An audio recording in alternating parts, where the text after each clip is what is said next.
Մամիջանյան եկեղեցու դեմ այս արշավը օրորի ավելի եք ասես հասկանում, ինչպես կգնահատեք իշխանությունների այս գործելավոճը եւ Նիկոլ Փաշինյանի այս քայլերը ուր են մեզ տանելու։ Գնահատականը բացի խայտարակությունից ես դժվարում եմ ուրիշ բառ ընտրել, մնացած բառերը եթերային չեն։ Նախ եկեք փաստերը մի քիչ հստակեցնենք, ինչպես դուք նշեցիք, այո, սա եկեղեցու դեմ արշավ է։ Հայ առաքելական սուրբ եկեղեցու դեմ արշավը, որը սանձազերծել է Փաշինյանը իր փոքրիկ խմբակով։ Այդ նույն համատեքստում այն մանիպուլյացիաները, որոնք իրականացնում է Փաշինյանը, կապված վաղարշաբաթ խոշորացված համայնքի ընտրության արդյունքների հետ, պարզապես արդեն ծիծաղելի են, որովհետև եթե ուշադրություն դարձնենք ողջ քարոզարշավի ընթացքում ԿՊ-ի տեխնացու Արգիշտի Մեխակյանը խուսափում էր եկեղեցու վեհապար հայրապետի հետ կապված հարցի, բառի բուն իմաստով խուսափում էր, ուղղակի չէր պատասխանում կամ լռում էր կամ գնում էր։ Ընտրությունների արդյունքներից հետո մի կողմ թողնենք, հա, ընտրությունների ընթացքում նախորդի վարած կեղծիքը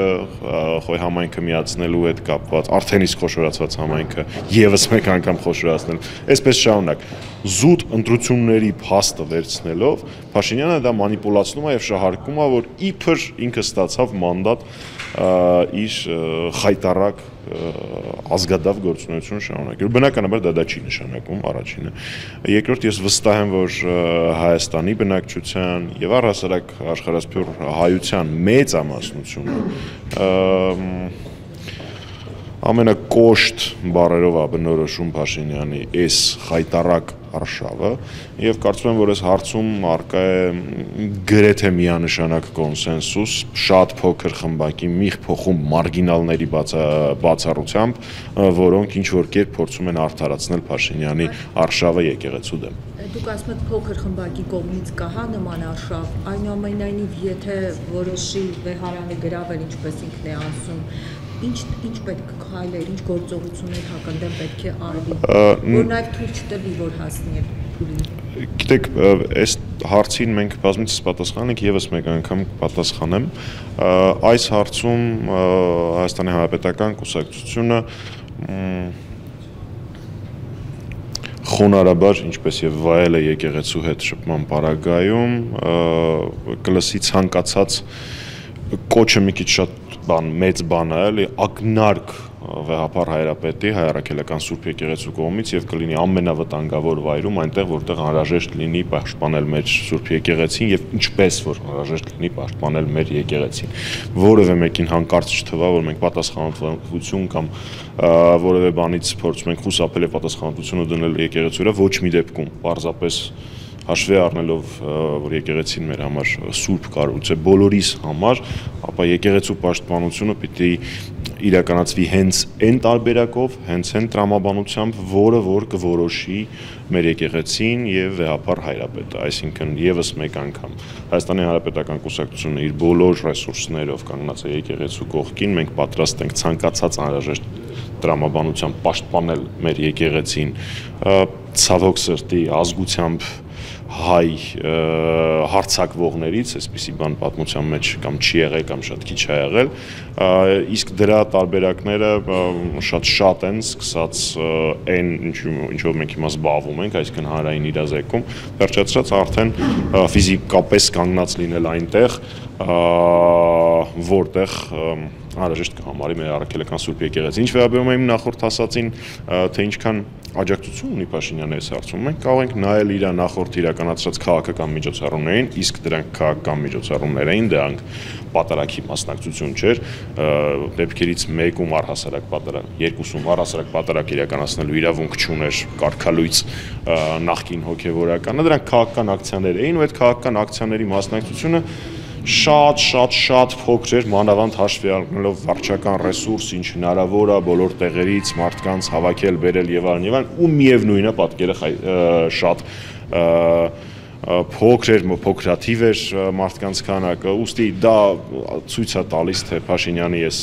հակաեկեղեցական արշավին մարդիկ ոնց է վերաբերվում։ Պարոն Մամիջանյան, դուք կարգալույց քահանաներ էին պատերազմի մատուցում նշեցիք, բայց շարունակում է Նիկոլ Փաշինյանը մասնակցել պատերազմների, որտեղ ոչ կարգալույց քահանաներ են մասնակցում։ Ձեր կարծիքով եկեղեցին այստեղ ինչ պետք է անի, ինչ քայլերի պետք է անի եւ արդյոք դուք տեսնում եք, որ երկխոսության հնարավորություն այդուհանդերձ կա։ Հայ առաքելական սուրբ եկեղեցին հայ ազգի ինստիտուցիոնալ եւ ամենահին եւ ամենաազդեցիկ կառույցներից մեկն է։ Ես ասացի, որ եկեղեցու հետ բացի խոնարհաբար տրամաբանությունից այլ շփման տարբերակ ես չգիտեմ ու ես զերծ կմնամ գնահատականներ տալու այն հոգեվորականներին, որոնք հանդգնել են մասնակցել մի պատարագի, որտեղ խախտվում է Սուրբ Պատարագի կարգը եւ չի հնչեցվում Վեհապար Հայրապետի անունը։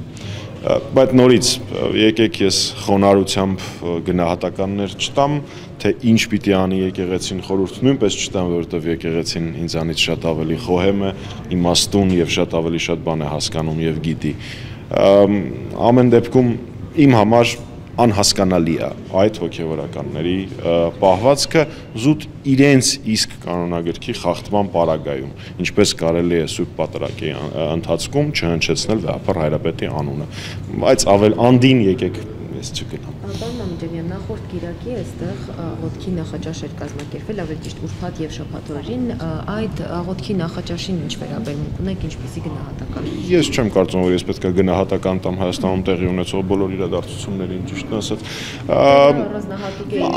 ճիշտ ասած ես մեկնաբանություն կամ կարծիք այդ միջոցառման մասին հայտնել չեմ ցանկանում, որովհետև կան քննարկումներ, որ ինքը մի փոքր այլ կերպ էր նախատեսվել, կան քննարկումներ եւ հրապարակումներ մամուլում, որ բավական բարձրաստիճան մասնակիցներ պիտի ունենար այդ միջոցառումը, որոնք հրաժարվել են մասնակցել այդ միջոցառումից, հաշվի առնելով այն փաստը, թե Հայաստանում Փաշինյանը ինչ հակաեկեղեցական արշավ է իրականացնում։ Այդ միջոցառման մասնակիցներից շատերը իրենց